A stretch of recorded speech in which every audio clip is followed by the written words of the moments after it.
Assalamualaikum warahmatullahi wabarakatuh. Kembali lagi di video untuk mata kuliah statistika. Kali ini di video ini saya ingin menjelaskan mengenai metode atau analisis pada salah satu metode di statistika, yaitu untuk analisis korelasi. Nah, analisis korelasi sendiri itu apa? Ya, arti dari korelasi itu kan berhubungan. Ya, dia berkorelasi dengan itu. Oh, berarti dia berhubungan dengan itu. Kan seperti itu maksud dari korelasi. Nah, berarti analisis ini atau metode ini itu kita gunakan untuk mencari atau untuk mengukur atau mencari keeratan hubungan dari antar dua variabel ya. Jadi analisis korelasi ini adalah salah satu metode yang ada di statistika yang gunanya untuk mengukur keeratan hubungan ya dari antar variabel ya, dari dua variabel gitu.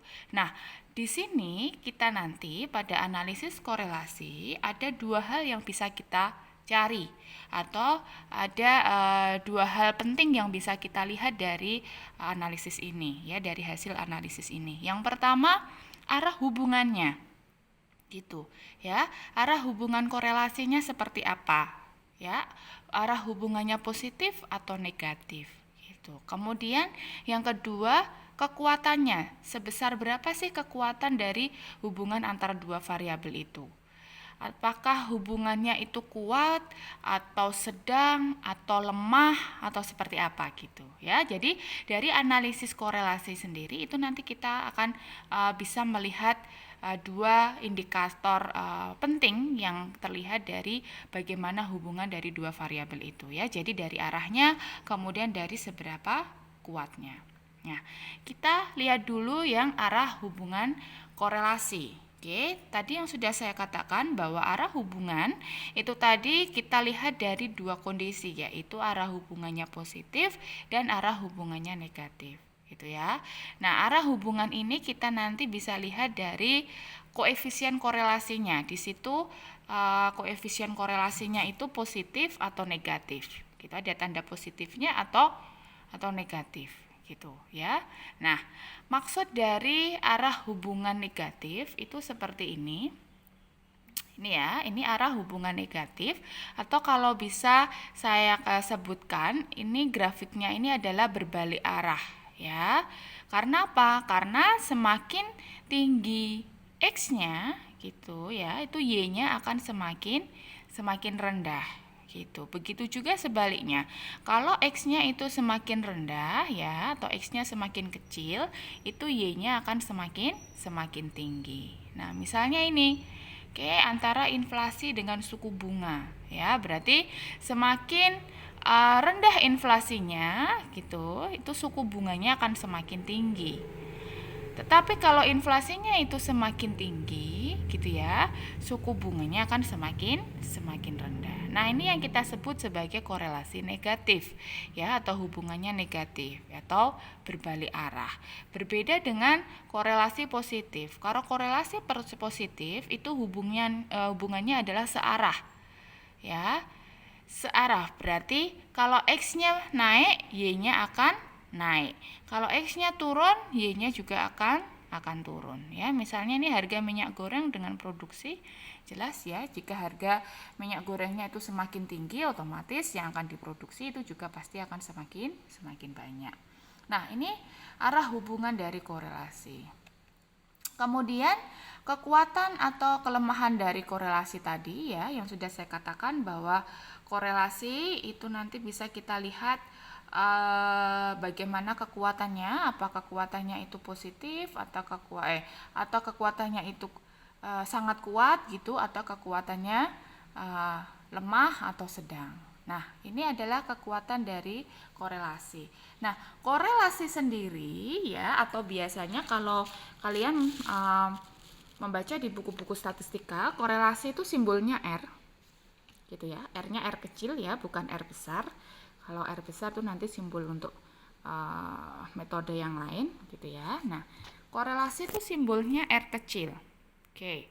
Nah, korelasi itu nilainya dari positif 1, oke, sampai negatif 1 gitu ya, dimana nilai tengahnya itu adalah 0. Oke, 0 itu berarti mengindikasikan tidak ada korelasi. Oke, jadi kalau korelasinya 0 itu berarti tidak ada korelasi atau tidak ada hubungan antara dua variabel itu. Oke, kalau semakin ke sana, ya, maaf ya yang ini sebentar saya kebalik ya. Negatif 1, 0, sampai positif 1. Oke, kalau 0 itu tidak ada korelasi.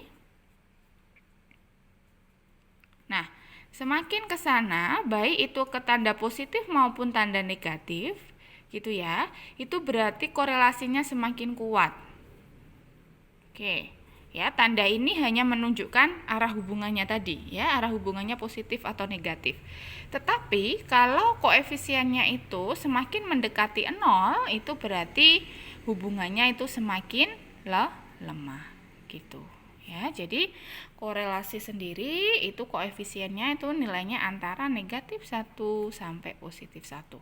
Tidak boleh lebih dari itu. Ya, jadi kalau nanti kalian berhitung, oke, untuk menghitung besarnya koefisien korelasi itu nilainya harus ini, ya, plus minus 1, gitu ya, nggak boleh lebih dari 1, gitu.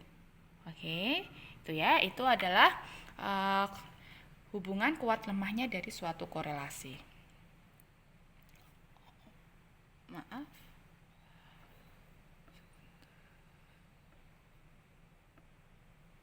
Nah, oke, kalau saya buatkan tabelnya, ini ya, saya bikin intervalnya, itu kekuatan korelasi itu seperti ini ya, dari sangat lemah, lemah, sedang, kuat, dan sangat kuat.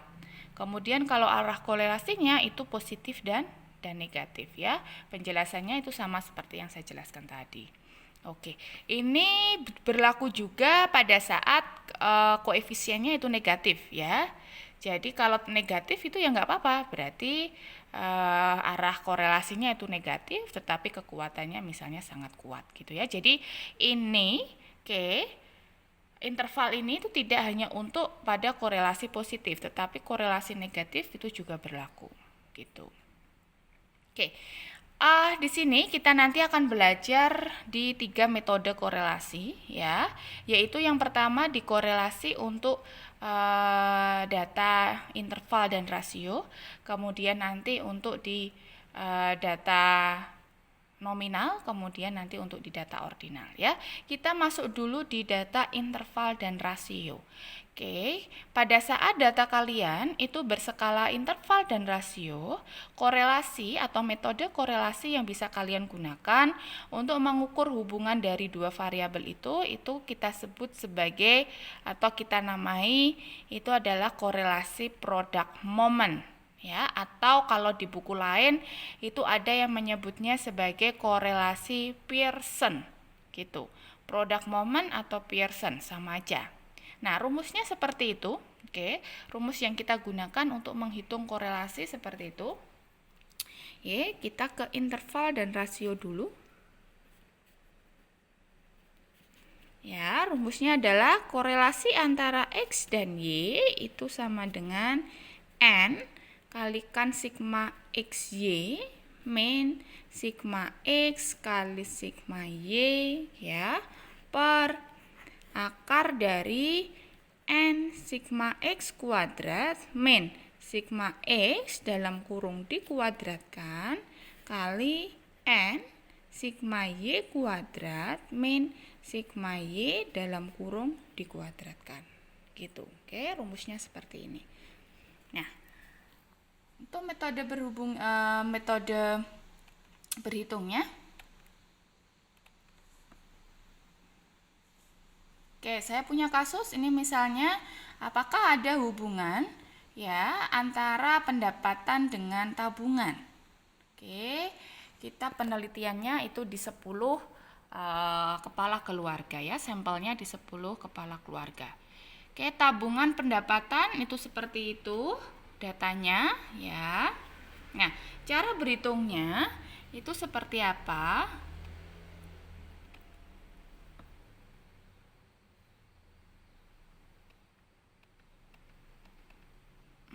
Oke, ini nanti ya. Nah, cara berhitungnya seperti ini. Tadi kan tabungan, ya. Kemudian pendapatan. Oke, tabungan saya kasih simbol X, kemudian pendapatan saya kasih simbol Y. Nah, kalian membutuhkan tabel, beberapa kolom nanti untuk berhitung. Yang pertama kita sesuaikan aja dengan rumusnya. Rumusnya di sini ada X kali Y. Oke, berarti nanti kalian kalikan, cari dulu X kalikan Y. Berarti tabungan kali pendapatan. Berapa di sini? Oke. Kemudian di sini ada X kuadrat. Ya, berarti di sini ada X kuadrat. Oke, berapa? Kemudian di sini ada Y kuadrat. Nah, gitu. Ya, tinggal Y-nya ini nanti dikuadratkan. Nah, di sini itu rumusnya semuanya adalah sigma. Ya, sigma semuanya. Oke, berarti nanti di akhir dari perhitungan kalian itu semuanya kalian jumlahkan ya. Jumlah X-nya berapa, Y-nya berapa, X kali Y-nya berapa, X kuadratnya berapa, Y kuadratnya berapa. Oke. Ini sudah dihitungkan ya. Ini X kuadratnya, Y kuadratnya, ini X kali Y. Oke, X kuadratnya ini berarti 2 kuadrat, Y kuadratnya ini berarti 10 kuadrat, X kali Y-nya itu berarti 2 kali 10. Kalau sudah semuanya dijumlahkan. Nah, kalau sudah ketemu ini, baru kalian masuk di rumusnya. Oke, N itu adalah jumlah dari sampelnya ya, atau jumlah datanya. Oke, jumlah datanya itu 10 ya kan. 10 kalikan X Y ya, jumlah dari XY. Jumlah XY itu kan ini 4544. Oke. Kemudian dikurangi jumlah X kalikan jumlah Y. Nah, jumlah X itu 70 kali jumlah Y 571 gitu. Oke, yang ini adalah X kuadrat.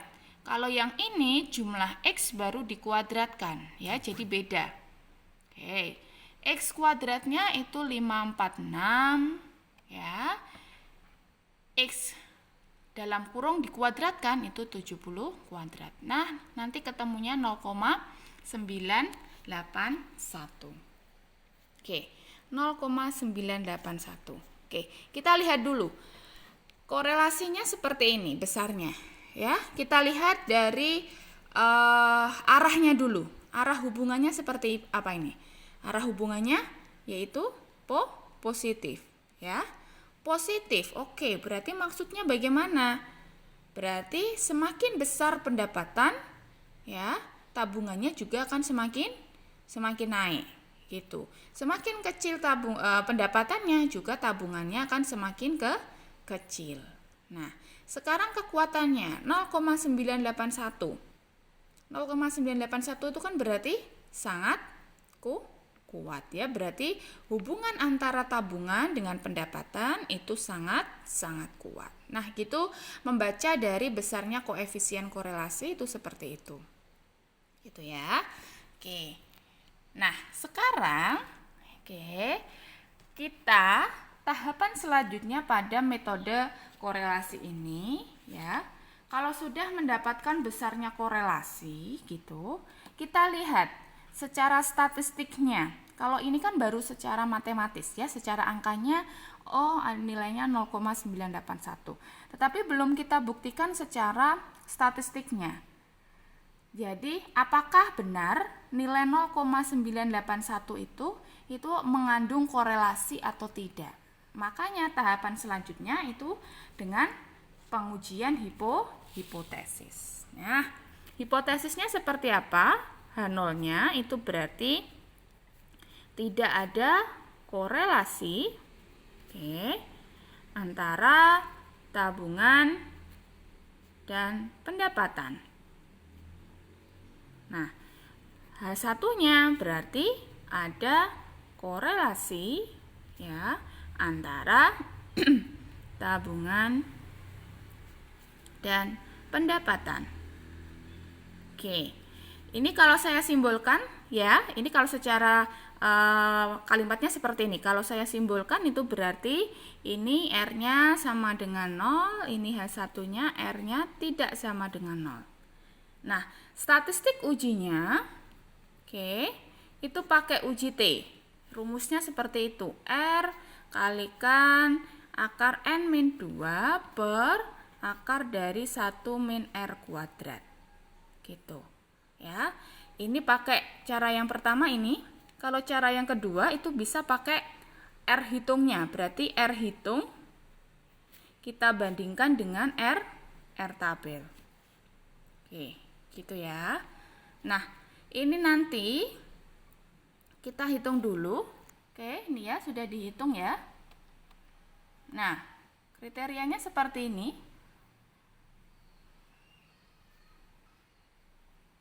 Gitu ya. Untuk R-nya itu nanti derajat ini ya, untuk R tabelnya itu nanti di alfa, N-2. Kalau untuk T tabelnya itu derajat bebasnya ya, dB-nya itu adalah N-2. Gitu. Oke. Nah, ini kriterianya. Ya, kalau nilainya kurang dari itu berarti H0-nya diterima. Kalau lebih dari itu H1-nya yang diterima. Oke. Nah, berdasarkan hitungannya kita pakai R hitung dulu. Yuk. R hitung kita bandingkan dengan R tabel. Oke, R hitungnya tadi ketemu 0,981 ya. R tabelnya berapa? Oke, untuk kasus kita ini alfanya adalah 5% ya. Alfanya 0,05. Oke, kita anggap aja kasusnya itu alfa 0,05. Nah, R tabelnya itu kita carinya di tabel otomatis. Oke. Jadi tabel yang sudah saya kirimkan ke kalian itu silakan sambil kalian buka. Oke ya, tabel R. Ini ya, tabel R product moment. Oke. Nah, tabel R itu kita hanya melihat ini besarnya alfa, kemudian ini besarnya N-nya, ya, derajat bebasnya. Oke. Kalau kita kebetulan alfanya 5%, ya. 5% berarti kita lihatnya di sini. N-nya, N kita tadi udah menjadi N-2, oke ya. Berarti di sini kita nanti carinya di 0,05, kemudian N-nya itu di 8, oke. 10 min 2, 8. Berarti kita carinya nih 5%, kemudian 8, ketemunya 0,707. 0,707.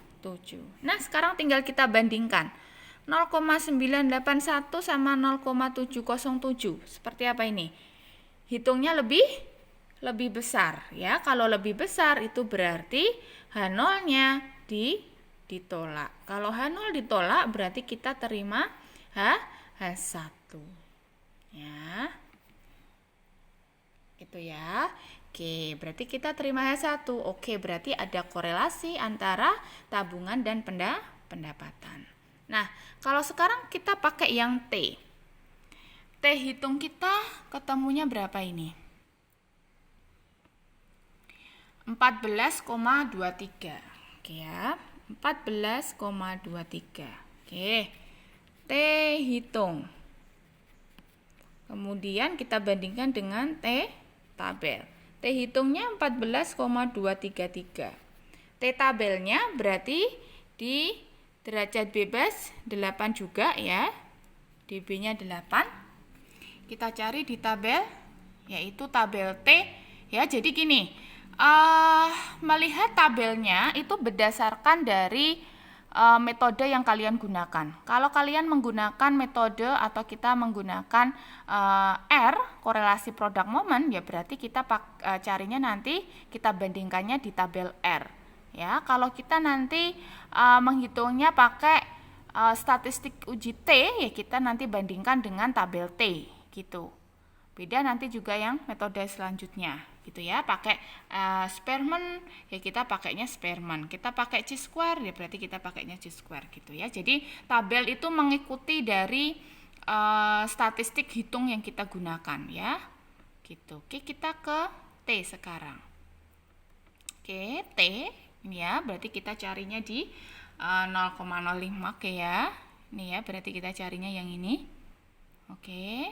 Kemudian derajat bebasnya ini 8, berarti 2,306.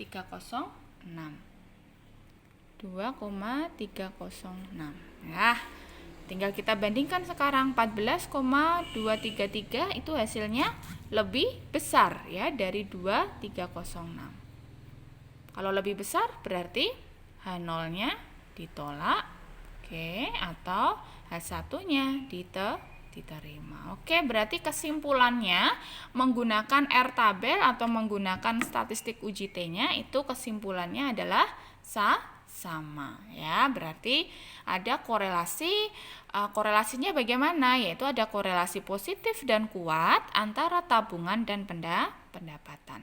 Nah, kalian bisa pakai R tabel aja, maksudnya pada saat kalian mau pengujian hipotesisnya gitu ya, mau pakai R saja boleh atau mau pakai T saja juga boleh gitu ya, nggak perlu keduanya karena nanti juga hasilnya akan sama. Oke, begitu.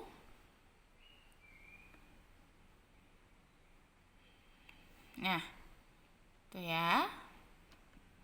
Oke.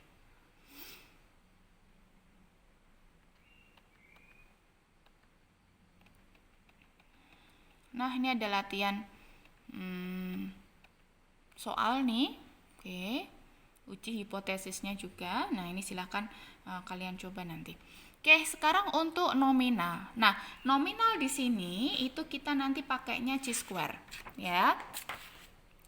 Pakai chi-square.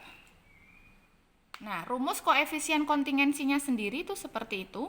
Oke. C itu sama dengan akar dari chi-square per n plus chi-square. Gitu. Nah, kita pakai chi-square dulu. Nah, rumus dari chi-square sendiri adalah chi-square rumusnya adalah sigma amatan dikurangi dengan harapan kuadrat dibagi dengan nilai harapan ya. O itu adalah nilai amatan, E itu adalah nilai harapan. Oke, kemudian derajat bebasnya itu nanti adalah baris min 1 kalikan kolom min 1. Oke, kita nanti pakai baris dan kolom. Nah, bentuk hipotesisnya sama, H0-nya itu tidak ada hubungan atau korelasi, kemudian H1-nya itu ada hubungan atau ada korelasi ya. Nah, kita nanti pakainya tabel silang untuk berhitungnya. Nah, tabel silang ini nanti yang kita gunakan untuk membantu kita dalam menghitung chi-square-nya. Oke. Misalnya saya punya dua variabel, yaitu tingkat pendidikan, kemudian jenis bank. Ya, tingkat pendidikan itu dua kategori, yaitu lulusan perguruan tinggi sama lulusan SLTA. Jenis banknya yaitu bank pemerintah dan bank swasta. Jadi pengen saya nanti itu untuk mencari apakah ada hubungan antara tingkat pendidikan dengan jenis bank yang mereka pilih. Gitu. A, B, C, D ini adalah banyaknya orang gitu ya, banyaknya responden kita yang memilih dia lulusan perguruan tinggi, dia bekerja di bank pemerintah. Dia lulusan perguruan tinggi, dia kerja di bank swasta. Ini adalah banyaknya. Ya, banyaknya orang yang memilih di kategori ini. Nah, ini totalnya ini adalah jumlah dari tiap baris dan tiap kolom. Ini baris, ya, yang ke sini itu adalah baris, yang turun ke bawah sini itu adalah kolom. Saya jumlahkan. Berarti A plus B ini saya jumlahkan, C plus D gitu ya. Ini A plus C. Nah, ini totalnya itu berarti jumlah dari A plus B plus C plus D. Gitu. Oke, kita ke oke, sebentar, ini untuk menghitung nilai harapan. Nilai harapan itu diperoleh dari jumlah baris kali jumlah kolom dibagi total keseluruhan. Oke, ya. Nah, misalnya ini saya punya datanya, ya. Orang yang lulusan perguruan tinggi ternyata dia milih di bank pemerintah tuh ada 20 orang gitu. Nah, totalnya saya punya 50 responden dan ini hasil dari amatan saya, ya. Setelah saya penelitian, saya ternyata memiliki hasil seperti ini gitu. Oke, ini nanti aja ya untuk hipotesisnya. Nah, kita cari nilai amatannya dulu, ya. Nilai amatan. Maaf, kita mencari nilai harapannya dulu. Tadi kan nilai amatannya udah ketemu, ya. Kita cari nilai harapan dulu. Harapan yang pertama atau A, oke. Harapan yang pertama itu diperoleh dari harapan yang pertama tuh ini. Lulusan perguruan tinggi, dia kerja di bank pemerintah. Ini ya. Oke. Saya mau mencari nilai nilai harapan untuk yang pertama, untuk kategori yang pertama, untuk yang ini. Itu tadi bahwa nilai harapan itu diperoleh dari jumlah baris kali jumlah kolom dibagi total keseluruhan. Sekarang kita lihat. 20 ini itu ada di baris berapa, kolom berapa? Dia ada di baris pertama, nih ya, baris pertama ini, oke. Kemudian juga di kolom pertama, ya kan? Oke, berarti kita carinya tadi bahwa nilai harapan itu jumlah baris kali jumlah kolom dibagi dengan total keseluruhan. Oke, berarti jumlah barisnya, ya, jumlah barisnya itu berarti 29. Oke, berarti 29 kali jumlah kolomnya. Nih, kolomnya 27. Oke. Kemudian dibagi total keseluruhan yaitu 50. Nilai harapan yang B. B misalnya ini. Oke, lulusan perguruan tinggi, dia kerja di bank swasta. Berarti total barisnya itu 29. Total kolomnya itu adalah 23 dibagi 50. Dan seterusnya sampai ini nilai harapan dari semua kategori ini kita temukan. Nah, ini ya. Oke, ini nilai harapannya. Ya, jadi caranya seperti itu. Jadi kita lihat dia ada di kolom berapa, di baris berapa. Nah, kalau sudah baru kita hitung chi-square-nya. Oke. Nah, chi-square itu adalah tadi nilai amatan dikurangi dengan nilai harapan, dikuadratkan baru dibagi dengan nilai harapannya. Ya. Nilai amatannya tadi kan yang pertama itu 20, ya. Berarti 20 dikurangi 15,7. Oke, ini dikuadratkan dulu baru dibagi 15,7 ya. Jangan ini dalam kurungnya ini cuma yang di atas saja, bukan sampai bawah. Gitu ya. Jadi tolong diingat bahwa dalam kurungnya ini cuma yang di atas, tidak sampai yang ke bawah. Gitu. Kalau sudah ditotalkan ternyata ketemu chi-square-nya 6,1. Nah, kalau sudah, oke, 6,1. Chi-square-nya ketemu 6,1. Berarti kita hitung koefisien kontingensinya. Berarti chi-square dibagi n plus chi-square, ya, berarti akar dari 6,1 per n-nya itu 50 plus 6,1. Oke. Ketemunya 0,329. Nah, oke, korelasinya itu sebesar 0,329. Nah, tahapan selanjutnya sama seperti tadi, kita carinya di tabel, ya. Kita pengujian hipotesisnya itu kita lihat di tabelnya. Oke, chi-square hitungnya itu ketemunya 6,1. Kita bandingkan dengan chi-square tabel.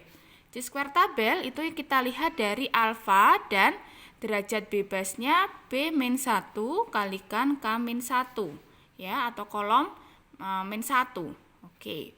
Barisnya itu kan 2 -1, kolomnya itu juga 2-1. Berarti derajat bebasnya 1, alfanya 0,05, itu berapa hasilnya? Oke. Kita carinya di tabel chi-square. Sebentar, saya carikan tabel chi-square dulu. Oke ya. Tabel chi-square-nya. Nah, ini ya, alfa dan derajat bebas. Oke, kita lihat di alfa 0,05, derajat bebasnya 3,84, ketemu di derajat bebas 1 ya, ketemu 3,84. Nih, ketemu ya. Oke, kalau sudah tinggal kita bandingkan sekarang. 3,841. Oke, berarti hitungnya itu lebih besar dari tabel. Kalau lebih besar itu berarti H0-nya itu ditolak ya, atau H1-nya itu diterima. Nah, hipotesisnya tadi kan sudah saya tuliskan ini ya. Oke, nah berarti kita terima H1. Oke, berarti ada hubungan antara jenjang pendidikan dengan jenis bank yang dipilih, gitu ya. Nih ya, jadi kesimpulannya itu ada hubungan yang signifikan ya dengan jenjang pendidikan dengan jenis bank yang dipilih. Oke, itu untuk metode yang kedua, yaitu di metode untuk menghitung korelasi pada saat kita datanya data nominal atau data kategori ya. Jadi kalau kalian datanya kategori, itu kalian bisa pakai metode ini. Nah, tetapi perlu diingat bahwa ini kan kita datanya kategori. Jadi kita tidak bisa menuliskan atau kita tidak bisa menginterpretasikan kalau X-nya naik, Y-nya naik, X-nya turun, Y-nya turun. Tidak seperti itu ya, karena kita variabelnya itu variabel kategori ya. Beda kalau yang tadi. Kalau tadi kan interval sama rasio. Nah, berikutnya yaitu di uji korelasi Spearman ya. Selanjutnya kita diuji korelasi